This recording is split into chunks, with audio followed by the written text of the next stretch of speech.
आसाम हुकूमत ने Assam repealing bill 2020 को आज असेंबली में मुतारिफ करवाया। बिल का मकसद सरकारी मदारिस को बंद करना है। इस बिल के खिलाफ अपोजिशन ने ऐवान में हंगामा किया और सख्त अल्फाज में बिल की मुखालफत की।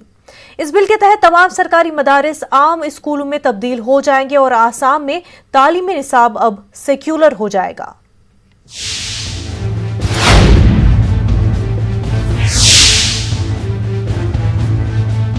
आसाम हुकूमत ने बिलाखिर मदारिस के खिलाफ बिल लाकर मदारिस को बंद करने की राह हमवार कर ली है।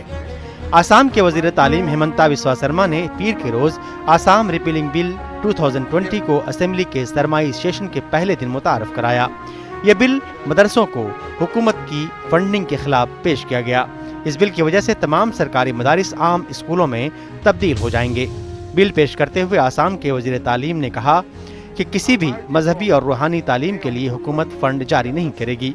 ताहम उन्होंने इस बात की यकीन दहानी कराई कि हुकूमत के तमाम फायदे और मुराआत मिलेंगे। प्राक स्वाधीनता कालरे परा अहोमर सरकारসমূहे माद्रासा शिक्षाक पृष्ठपोषकता करि आहिছিলে। एসমयत डेफिसिट सिस्टेम परवर्ती समयत प्रादेशिकৰণৰ आওতাত माद्रासा शिक्षानुष्ठानসমূहर एकांश कणा হৈছিলে আৰু राज्य सरकारे श श कोटी टका এই माद्रासा शिक्षार नामत ব্যয় কৰিছিলে। आमार मनत এটা प्रश्न আছিল, माद्रासा शिक्षार अर्थटोৱে হ'ল पवित्र कुरान शरीफर शिक्षा प्रदान करा। यदि আজি सरकारे कुरान शरीफर व्याख्या कुरान शरीफर शिक्षा यदि प्रदान करे तेनेहले आन राइजेও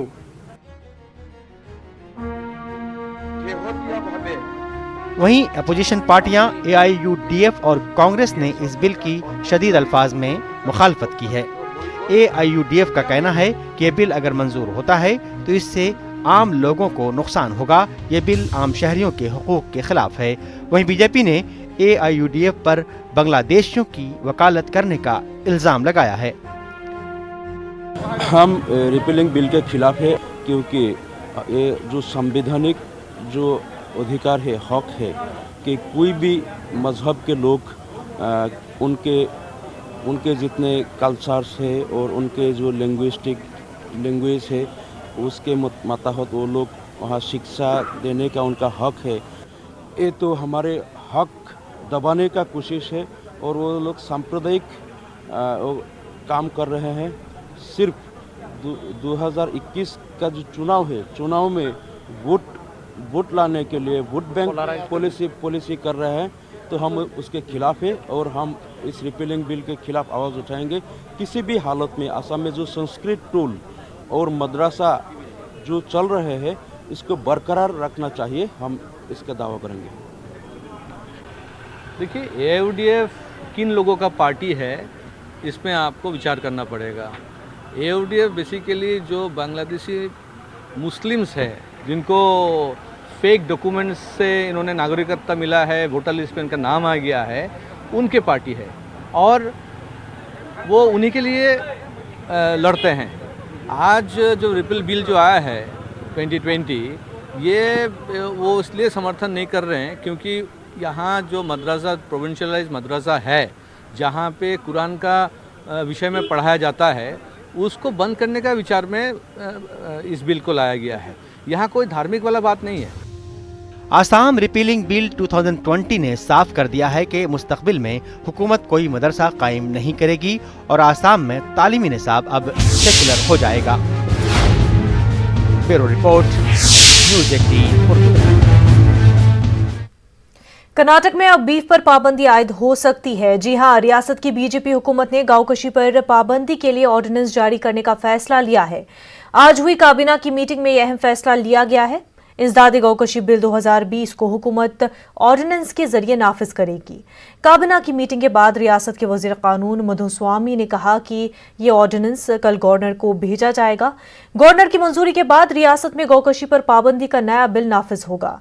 इस बिल में 13 साल से ज्यादा उम्र की भैंस को छोड़कर गाय की नस्ल से जुड़े तमाम जानवरों के ज़िबा पर पाबंदी होगी। रियासती हुकूमत के इस इक़दाम पर कांग्रेस लीडरों ने सख्त बरहमी का इजहार किया है। प्रदेश कांग्रेस कमेटी के सदर DK शिव कुमार ने कहा कि ऑर्डिनेंस न सिर्फ अक़लियतों बल्कि किसानों के खिलाफ है। प्रदेश कांग्रेस कमेटी के कारगुजार सदर सलीम अहमद ने कहा कि हुकूमत ने बगैर किसी बहस के इस मुतनाज़ा कानून को नाफिज करने का फैसला लिया है। कांग्रेस पार्टी इस फैसले की मुखालफत करेगी। The bill is already passed in the assembly, but we could not pass the bill in council, so we are going for an ordinance either today or tomorrow to governor. It will be passed today. Yeah, it will be passed and it will be submitted to governor to get an ordinance. They should have a basic common sense.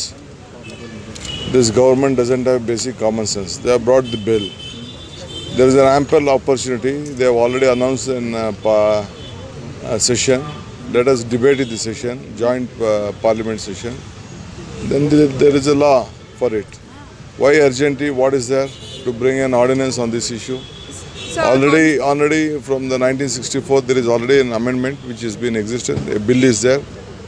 There is no need of this one. हम सोच रहे थे कि अगले assembly में joint session जब था उसमें डिस्कशन होगा, लेकिन उन्होंने बैकडोर से वो ऑडियंस को लेके आए हैं। मुझे मालूम नहीं क्यों इतना अर्जेंसी है, सिर्फ ये पॉलिटिकली मोटिवेटेड है, सिर्फ लोगों को कंफ्यूजन करने के लिए। ये सिर्फ मुसलमानों का सवाल नहीं है, क्योंकि ये जो प्रॉब्लम है ये बिल जो लेके आए हैं ये कंप्लीट पूरे फार्मर्स को अफेक्ट होता है, बहुत लोगों को इसमें अफेक्ट है, उनका लाइवलीहुड हो चला जाता है। इसलिए जो है हम लोग इसके खिलाफ लड़ाई लड़ेंगे, आगे भी लड़ेंगे। जो एक्सपोर्ट जो बीफ का हो रहा है ये कौन लोग करते हैं ये पता करना चाहिए, ये मालूम होना चाहिए जनता को। अल कबीर का एक्सपोर्ट कौन है? अग्रवाल।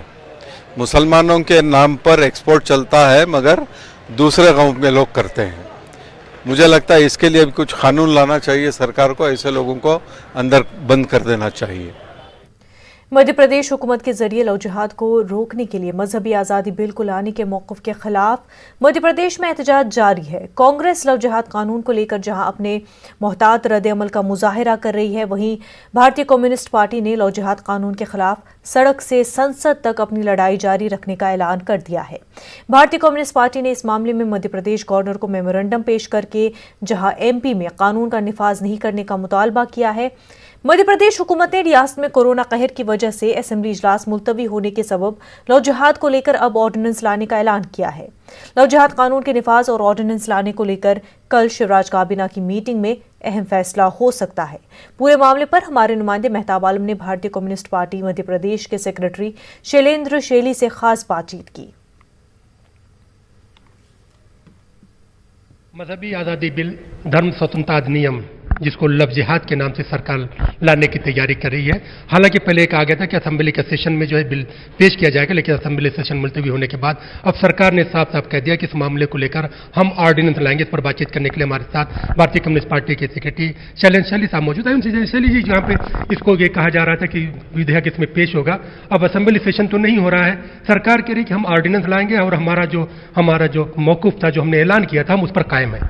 ये तो भारत के संविधान की हत्या करने के समान है। हमने कई बार कहा है कि भारत का संविधान देश के हर नागरिक को यह हक देता है कि वो कोई सा भी धर्म माने या ना माने, किस धर्म में उसको कब रहना है, ये उसका व्यक्तिगत स्वतंत्रता का मुद्दे की बात है। और शादी का भी अधिकार भारत का संविधान देता है कि हर व्यक्ति को अपने मन माफिक ढंग से जीवन साथी चुनने का हक है। अभी सरकार द्वारा अनावश्यक रूप से नागरिकों के जीवन में हस्तक्षेप करना भारत के संविधान के खिलाफ तो है ही, मानव अधिकारों के खिलाफ भी है। दरअसल ये जो इनका जो मुख्य मकसद ये है, हम सब कहते आए हैं कि भाजपा और राष्ट्रीय स्वयंसेवक संघ फासीवादी चरित्र के संगठन और राजनीतिक दल हैं। मेरा कहना यह है कि क्या सरकार ये साबित करना चाहती है कि हिंदू महिला या किसी भी धर्म की महिला को इतनी कम पढ़ी लिखी बेअकल ना समझे कि कोई भी उसको बहला फुसला दे? तो इस तरह का माहौल बनाना तो महिलाओं का अपमान है। दरअसल ये बिल महिलाओं के मानव अधिकारों के भी खिलाफ है। हर महिला को, स्त्री को अपना जीवन साथी चुनने का हक है। ये लोगों की व्यक्तिगत लाइफ में हस्तक्षेप क्यों कर रहे हैं? दरअसल आपको बताऊं, इस बिल, अध्यादेश, कानून, ये सब इनके लाने का मकसद अल्पसंख्यकों, विशेषकर मुसलमानों को प्रताड़ित और अपमानित करने की साजिशें करना चाहते हैं। इनको अध्यादेश लाने का भी कोई हक नहीं बनता। इनके अध्यादेश लाने के अधिकार को भी चैलेंज किया जाएगा। ये किस हैसियत से भारत के संवैधानिक मूल्यों को ध्वस्त करके अध्यादेश ला रहे हैं? दरअसल इनको मालूम है कि ये कानूनी दावपेच में हार जाएंगे तो अपने बहुमत के आतंक से इस प्रदेश की धर्मनिरपेक्ष, सेक्युलर, शांति पसंद जनता को परेशान करना चाहते हैं और अल्पसंख्यकों को प्रताड़ित करके उन पर अत्याचार करना चाहते हैं। भारतीय कम्युनिस्ट पार्टी मानव अधिकारों की पक्षधर है। हम देश के संवैधानिक मूल्यों की रक्षा करना चाहते हैं तो भाजपा सरकार के इस फांसीवादी और संविधान विरोधी फैसले का हर कदम पे सख्त विरोध किया जाएगा। इधर हम देखते हैं कि भारतीय कम्युनिस्ट पार्टी का कहना है कि उसका जो एहतजाज था वो एहतजाज जारी रहेगा और उसके साथ साथ जो है शहरियों से दस्तखत करवा के एक महजरनामा जो है सदर जमहूरिया हिंद को भेजा जाएगा और फिर अदालत से भी रुजू करेंगे। कैमरामैन संजय नामदेव के साथ मेहताब आलम, न्यूज़ 18 भोपाल। इलाहाबाद हाईकोर्ट ने एक अहम फैसला दिया है। अदालत का कहना है कि औरत को यह हक हासिल है कि वो अपनी शर्तों पर अपने शौहर के साथ बगैर किसी रुकावट के जिंदगी गुजारे। अदालत ने शौहर के खिलाफ दर्ज एफआईआर को खारिज कर दिया है। 27 सितंबर ईटा कोतवाली दिही पुलिस स्टेशन में एफआईआर दर्ज की गई थी। खातून के वालिद ने अगवा और शादी के लिए मजबूर करने का मुकदमा दर्ज कराया था। ताहम बालिग होने की बुनियाद पर अदालत ने लड़की के हक में फैसला सुनाया।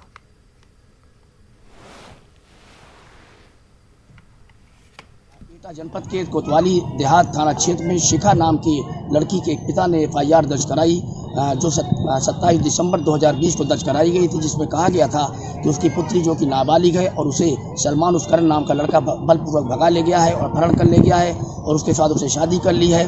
जिस मामले को लेकर लड़की को सीजम एटा की कोर्ट में प्रोड्यूस किया गया था, जहां उसने बताया कि वो बालिग है और उसको अपने पति के साथ रहने दिया जाए। वो शादी कर चुकी है, लेकिन बावजूद इसके सीजम एटा ने उस लड़की को जो कि पहले CWC भेज दिया और उसके बाद उसके पेरेंट्स के हवाले कर दिया, जिसको लेकर सलमान उसकरन ने एक हैबियस कॉर्पस माननीय उच्च न्यायालय में दाखिल किया था, जिसकी सुनवाई करते हुए माननीय न्यायमूर्ति पंकज नकवी साहब और माननीय न्यायमूर्ति विवेक अग्रवाल साहब ने आईओ और लड़की को के पिता के साथ अदालत में पेश होने का आदेश दिया था। लड़की ने अदालत में स्वयं बताया कि वो बालिग है और वो शादी कर चुकी है और वो अपनी मर्जी से अपने पति के साथ रह रही है, जिसको सुनवाई के बाद माननीय न्यायमूर्ति कर्ण ने उस एफआईआर को जिसमें कि उसको माइनर बताया गया था उसको रद्द कर दिया और साथ ही साथ एसएसपी इलाहाबाद को लड़की और लड़के को पूरी सुरक्षा देने का आदेश किया। और साथ झारखंड में महकमे फलाह का वजीर किसी मुस्लिम रुकन असेंबली को बनाने का मुतालबा किया जा रहा है। कांग्रेस लीडर मोहम्मद परवेज अख्तर ने इस मुतालबे के हक में आवाज उठाते हुए कहा कि साबिक वजीर अक़लियत फलाह हाजी हुसैन अंसारी के इंतकाल को तकरीबन 3 माह का अरसा गुजर गया है, लेकिन 3 मुस्लिम अरकान असेंबली की मौजूदगी के बावजूद उनमें से किसी एक को महकमे अक़लियती फलाह का वजीर नहीं बनाया गया, जिस वजह से अक़लियती तबकों की तरक्की का इम्कान रोशन नहीं हो पा रहा है। वाज़ेह है कि वजीर हाजी हुसैन अंसारी के इंतकाल के बाद वजीर ट्रांसपोर्ट चिंपई सोरेन को महकमे अक़लियती फलाह का इजाफी चार्ज दिया गया था। उसके साथ मैं आपको कहना चाहता हूँ कि हमारे काबिल एहतराम अलहाज जनाब हाजी हुसैन अंसारी अक़लियती फलाह के वजीर के इंतकाल के बाद जो JM के संस्थापक रहे हैं, आज तक ये वजारत किसी को नहीं दिया गया। 3 महीने का लगभग वक्फा पूरा होने वाला है और ये वजारत नहीं दिया जा रहा है। क्यों नहीं दिया जा रहा है? मैं अपने काबिल हमदर्द वज़ीर से गुजारिश करूंगा कि आप अक़लियतों के फलाह के लिए फौरन ये वजीर किसी न किसी मेंबर असेंबली मुसलमान को दिया जाए, क्योंकि हमारे पास 3 काबिल मेंबर असेंबली मुसलमान हैं। आलमगीर साहब हैं, जनाब इरफान अंसारी साहब हैं, जनाब सरफराज अहमद साहब हैं। अगर इनको आप नहीं देंगे और अक़लियती फलाह चंपई सुरेन चलाएंगे तो कैसे अक़लियत का फलाह होगा? इसलिए मैं 29 तारीख को सालगिरह जो मनाने जा रही है सरकार, मैं गुजारिश करूंगा कि आप फौरन इसका ऐलान करें। बंगाल के गवर्नर जगदीप धनखड़ के साथ सौरव गांगुली की गुज़िश्ता रात हुई मुलाकात से रियासत में सियासी हलचल तेज हो गई है। सौरव गांगुली के बीजेपी में शामिल होने की कयास आराई की जा रही है। वहीं आज सौरव गांगुली दिल्ली के लिए रवाना हुए। एयरपोर्ट पर सवार सौरव गांगुली ने करचीन कयास आराइयों को गलत बताते हुए कहा कि उनका दिल्ली का सफर दिल्ली डिस्ट्रिक्ट एसोसिएशन के प्रोग्राम में शिरकत के लिए है। उन्होंने कहा कि क्या वो किसी के साथ मुलाकात नहीं कर सकते। उन्होंने सियासी जमात में शमूलियत के सवाल पर कुछ कहने से इनकार किया। ताहम कहा जा रहा है कि सौरव गांगुली वजीर दाखिला अमित शाह से भी मुलाकात कर सकते हैं। दिल्ली अच्छी अरुण जेटली DDCR फंक्शन है, Delhi district cricket association.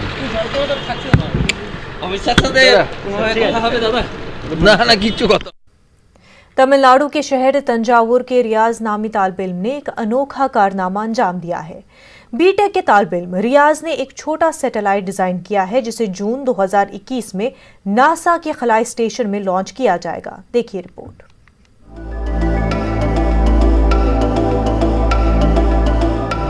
Tamil Nadu शहर थंजावुर के रहने वाले रियाज नामी बीटेक के तालिब इल्म ने बहुत ही कम उम्री में अनोखा कारनामा अंजाम दिया है। रियाज एक निजी कॉलेज में बीटेक साल 2 का तालिब इल्म है। रियाज ने एक छोटा सैटेलाइट तैयार किया है जो 2021 में नासा खलाई स्टेशन से लॉन्च किया जाएगा।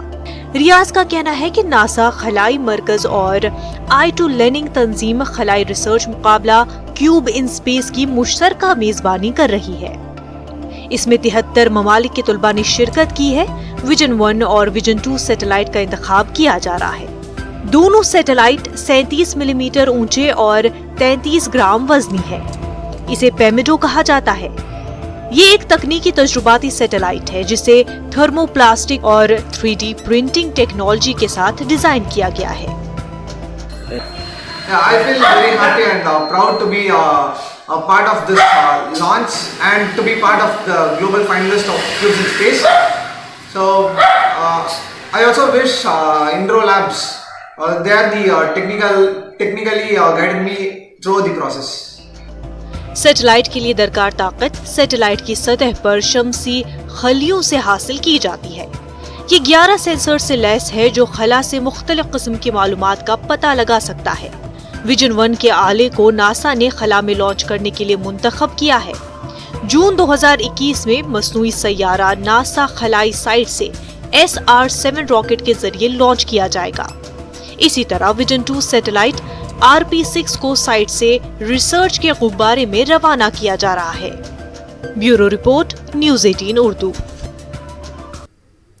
अमरावती के कई मुस्लिम अक्सरियती इलाके पसमानदगी से दोचार है। गुज़िश्ता कई बरसों से इन इलाकों में तरक्याती काम नहीं हुए।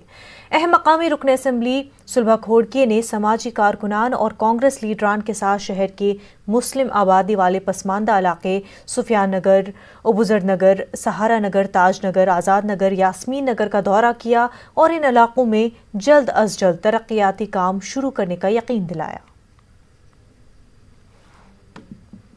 बहुत बेकार हाल है, लोग कैसे रहते हैं। यानी ग्रामीण के रास्ते तो भी अच्छे हैं लेकिन हमारे मुसलमान एरिया के रास्ते देखे तो बहुत ख़राब है। लेकिन ये 5 साल में 4 आने वाले 1 साल तो गए, इसमें 15 करोड़ लाए, इसमें तो 7-7.5 करोड़ मैंने मुस्लिम एरिया के लिए लाए। उसके बाद में आने वाले 4 साल में ज़्यादा से ज़्यादा पैसे लाएंगे क्योंकि इस एरिया में 100 करोड़ लाए तो भी काम नहीं हो सकता, उससे भी ज़्यादा पैसा लगने वाला है। लेकिन मैं ज़्यादा से ज़्यादा पैसे लेके लाके इस एरिया का जो चेहरा मोड़ा है वो बजट बदलना है। लोगों को चलने के लिए अच्छा रोड होना चाहिए, सबके एरिया में लाइट होना चाहिए, पीने का पानी अच्छा होना चाहिए। सेंट्रल मुस्लिम एसोसिएशन कर्नाटक शाख जिला रायचूर के सदर मोहम्मद अब्दुल्ला इकबाल मुनियार ने CMA कर्नाटक के 30 रुकनी मजलिस आमला के इंतखाबात में कामयाबी हासिल करने वाले ओहदेदारों को मुबारकबाद पेश की। इकबाल मुनियार ने कहा कि सेंट्रल मुस्लिम एसोसिएशन कर्नाटक की कदीम मिली तंजीम है। उन्होंने यूनिवर्सिटी कायम करने से मुतल्लिक एसोसिएशन के नौमुंतखब सदर जियाउल्ला शरीफ के बयान का खैर मकदम किया है। अब कर्नाटका बेंगलुरु के हाल ही में 27 तारीख को इलेक्शन हुए और उसका रिजल्ट भी आया। यह हमें खुशी है कि जो पैनल बनाया गया था उसमें तमाम अरकान मुंतखब कर लिए गए हैं और अच्छी अक्सरियत के साथ मुंतखब हुए हैं। हम उन्हें मुबारकबाद पेश करते हैं। आरसीपी सिंह को जेडीयू का कौमी सदर बनाए जाने के बाद पार्टी ने अब नए तरीके से काम करने का ऐलान किया है।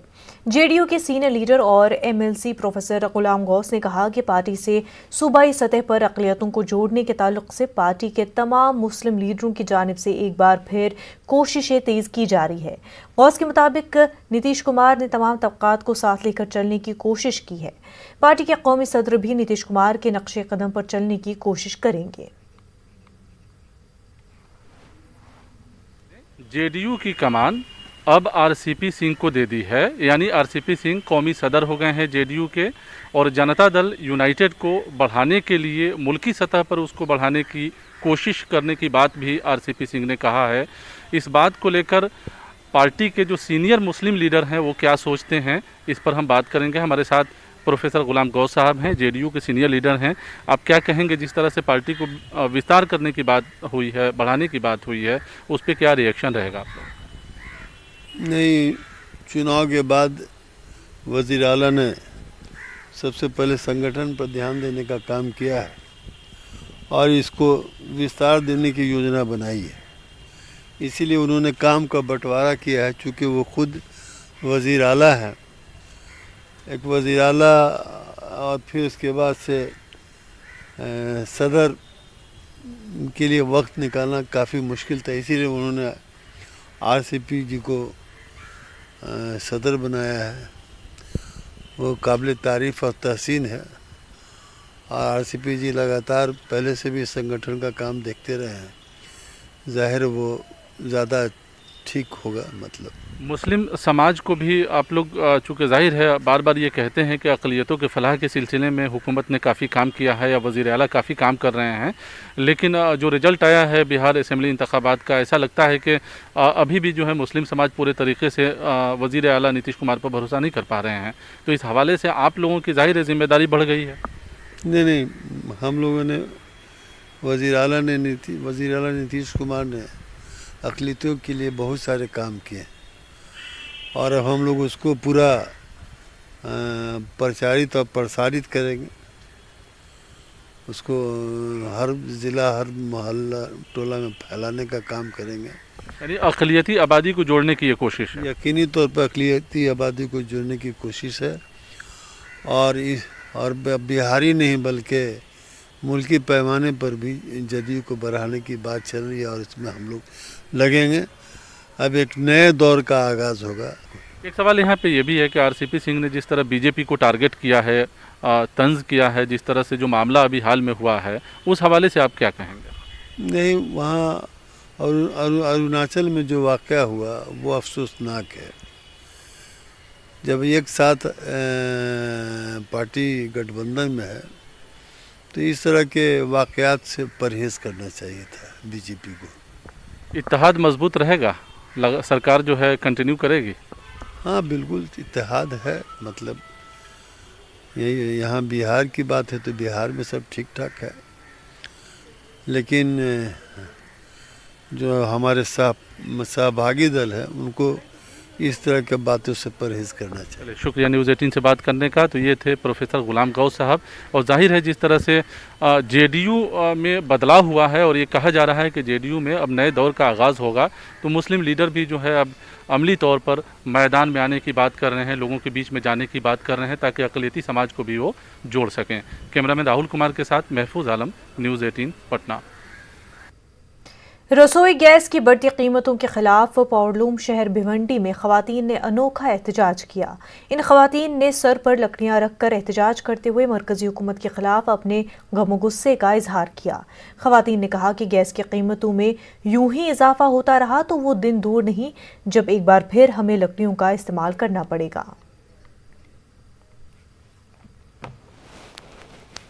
तो सिलेंडर के दाम बढ़ने से जो जीवनावश्यक वस्तु है उनके भी दाम बढ़ रहे हैं और जो सर्वसामान्य लोग हैं, जो गृहिणी है, जो घर में हम औरतें जो खाना पकाते हैं, इनको सब पूरा मैनेजमेंट घर का रखना पड़ता है और इनको तकलीफें हो रही है। मैं बीजेपी सरकार से ये पूछना चाहूँगी, हमारे माननीय जो स्मृति ईरानी है उनको ये कहूँगी, जब सेंट्रल में जब कांग्रेस की सरकार थी तब सिलेंडर के थोड़े से दाम बढ़े थे तो उन्होंने नागिन डांस किया था। आज उनको क्या हुआ है? आज क्या उनकी कमर में दर्द है? क्या आज उनको नागिन डांस नहीं आ रहा है? क्या कहा गया आज महंगाई की वही मार है, आप क्या कर रहे हैं? खास बात इंडिया में फिलहाल इतना ही। मजीद खबरों के लिए लॉग इन करें हमारी वेबसाइट news18.com पर। आदाब।